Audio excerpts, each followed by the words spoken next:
کسی کے ذمہ دار تو نہیں.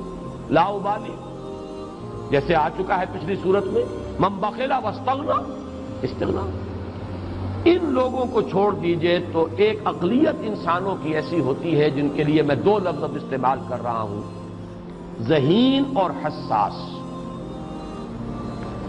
ذہین اور حساس لوگوں میں قبض اور بسط کی کیفیت، یہ مختلف سائیکلز ہیں جو آتی رہتی ہیں. کبھی طبیعت میں پشمردگی ہے، دل بجھا ہوا سا ہے، کچھ نا امیدی سی ہے، خود اپنے اوپر اعتماد کی کمی محسوس ہو رہی ہے، مجھ میں صلاحیت نہیں ہے، میں کچھ نہیں کر سکتا، اب تک جو کچھ کیا اسباب بھی ہے، امنگ بھی ہے، امید بھی ہے، روشن پہلو نظر آ رہے ہیں. قبض کی کیفیت میں تاریک پہلو نظر آتے ہیں، مایوسی کے پہلو نظر آتے ہیں، پیسیمزم کی کیفیت.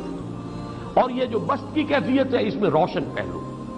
دیکھو یہ بھی تو ہے نا، آخر یہ بھی تو ہوا ہے اور بھی ہو سکتا ہے، آخر اب تک میں نے یہ کام بھی تو کر لیا، آگے بھی مشکل آسان ہو سکتی ہے. یہ دو کیفیات ہیں قبض اور بسط کی، جن کو کہ صوفیاء کرام نے یہ اصطلاحات، یہ عنوان دیے، قبض اور بسط. جتنی انسان کے اندر حساسیت کی کیفیت زیادہ ہوگی، ذہانت زیادہ ہوگی، اتنا ہی یہ جو ویوز ہیں اس کی ایمپلیٹیوڈ زیادہ ہوتی ہے. کم ذہین انسان ہے، کم حساس ہے، آئیں گے تو صحیح ہے، لیکن یہ کہ وہ ویو جو ہے اس کا ایمپلیٹیوڈ جو ہے اس کے اندر اوپر اور نیچے کی کیفیت زیادہ نہیں ہوگی.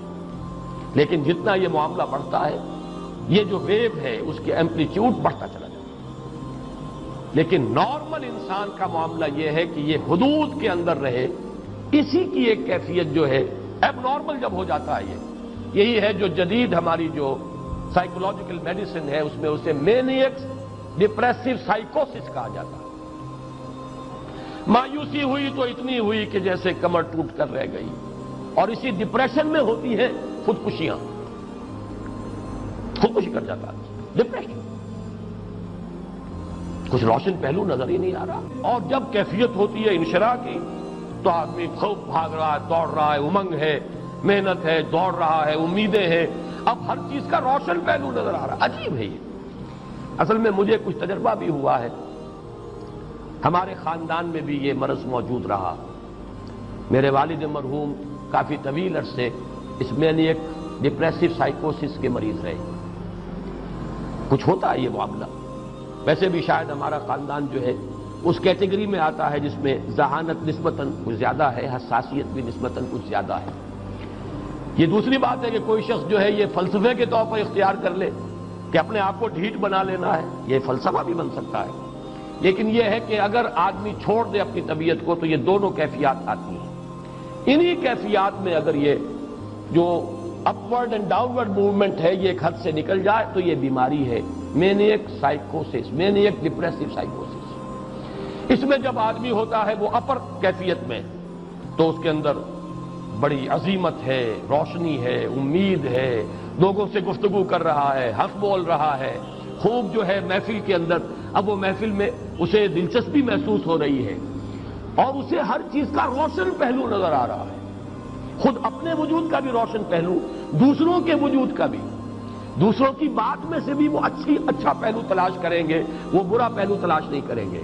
جب دوسری کیفیت ہے ڈپریشن کی، ہر ایک کی بات میں کوئی برائی نظر آئے گی، کوئی اس کی نیت کا فطور ہے، کوئی فساد ہے، کوئی یہ جو ہے بدنیتی کے ساتھ یہ بات کر رہا ہے، کوئی خیر کہیں ہے ہی نہیں، برائی ہی برائی ہے، مایوسی ہی مایوسی ہے، بدلی ہی بدلی. یہ ہے در حقیقت وہ کیفیت. اس کو غالب نے بہترین انداز میں تعبیر کیا ہے. ذہین اور حساس انسانوں میں ان کی جو ترقی ہے وہ انہی مراحل سے ہو کر گزرتی ہے. ہر قبض کے بعد جب بسط آتا ہے تو آگے ترقی ہوتی ہے، جس کو آپ کہتے ہیں بائی لیپس اینڈ باؤنڈس. آدمی جو ہے چھلانگ لگاتا ہے، گویا کہ ایک درجہ جو پہلے تھا اس سے آگے درجہ انسان کا جو ہے اس سے بلند تر پوزیشن پر انسان پہنچتا ہے. ہر قبض کے بعد جو نیا بسط آتا ہے وہ ایک نئی کیفیت، نئی شان، نئی بلندی، نئی رفعت لے کر آتا ہے. اس کو غالب نے تعبیر کیا ہے بہت خوبصورت انداز ہے. رکتی ہے میری طبع تو ہوتی ہے رواں اور. یہ ہے وہ معاملہ جو ان آیات مبارکہ کے پس منظر میں ہے. اسی لیے اب میں آپ کو اس کا حوالہ دے رہا ہوں، تفسیر مظہری میں قاضی ثناء اللہ پانی پتی رحمت اللہ علیہ نے بہت عمدہ بات فرمائی ہے کہ حالت قبض اگر کسی شخص پر طاری ہو تو اس حال میں اکسیر کا درجہ رکھتی ہے یہ سورہ مبارکہ، اس لیے کہ یہ نازل ہوئی ہے محمد الرسول اللہ صلی اللہ علیہ وسلم پر اسی حالت قبض میں۔ اس میں اب اللہ تعالیٰ فرما رہے ہیں والضحیٰ، قسم ہے دن کے دھوپ چڑھنے کے وقت کی، واللیل اذا سجا، اور قسم ہے رات کی جبکہ وہ چھا جائے یا ساکن ہو جائے، سجا کے دونوں معنی سکون۔ ما ودعک ربک وما قلی، آپ کے رب نے آپ کو رخصت نہیں کیا ہے، نہ ہی وہ آپ سے ناراض ہوا ہے۔ وللآخرۃ خیر لک من الاولی، اور اس کے بعد جو وقت آئے گا اس قبض کے بعد وہ پہلی سے بھی بہتر ہوگا۔ وَلَسَوْفَ يُعْطِيكَ رَبُّكَ فَتَرْضَىٰ، ان قریب آپ کا رب آپ کو اتنا کچھ دے گا، اتنا کچھ دے گا، آپ کی محنتوں کے وہ نتائج سامنے آئیں گے کہ آپ راضی ہو جائیں گے۔ الم یجدک یتیما فآویٰ، کیا اس نے اے محمد آپ کو نہ پایا کہ آپ یتیم تھے پھر پناہ دی، آپ کے لیے بندوبست کیا۔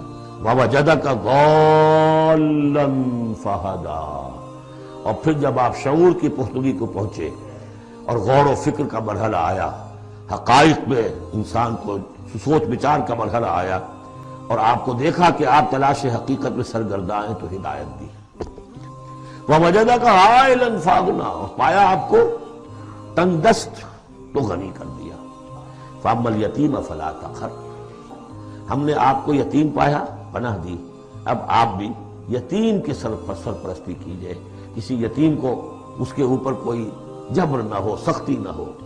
وَأَمَّا السَّائِلَ فَلَا تَنْهَرْ، اور آپ جبکہ تلاش حقیقت میں سرگرداں تھے تو ہم نے آپ کو ہدایت دی، اسی طریقے سے اب آپ کو بھی کوئی شخص سائل بن کر آپ کے پاس آئے سوال کرے اسے جھڑکنا نہیں ہے۔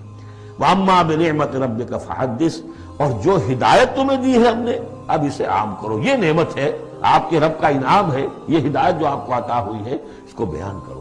اس کے بیان کرنے میں یہ بھی ہے کہ اللہ کے انعامات کا چرچا انسان کرے اس کا شکر ادا کرنے کے لیے، اور یہ بھی ہے کہ اس کو پھیلائے اور عام کرے، دوسروں تک پہنچائے، ورنہ وہ بخل ہو جائے گا کہ وہ دولت جو ہے ہدایت کی اس کو آدمی صرف اپنی ذات تک محدود رکھے اور اس کا جو خیر ہے وہ